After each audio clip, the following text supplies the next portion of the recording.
বেলে মাছের পাতুরি অনেক মজার একটা খাবার। এই যে দেখেন, দেখেই মনে হচ্ছে কত মজাদার হয়েছে।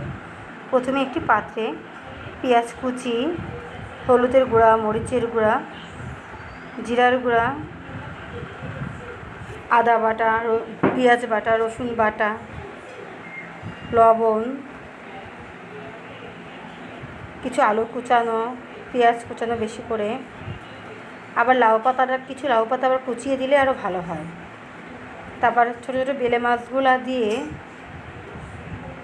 তার মধ্যে তেল দিয়ে ভালো করে মেখে 15-20 মিনিটের জন্য রেখে দিতে হবে।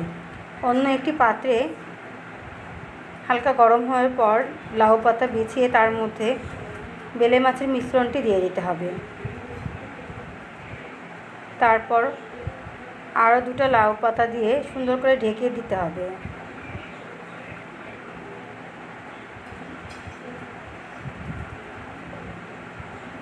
তারপর কিছুটা পানি আর তেল দিয়ে ঢেকে ভাপে দিয়ে দিতে হবে।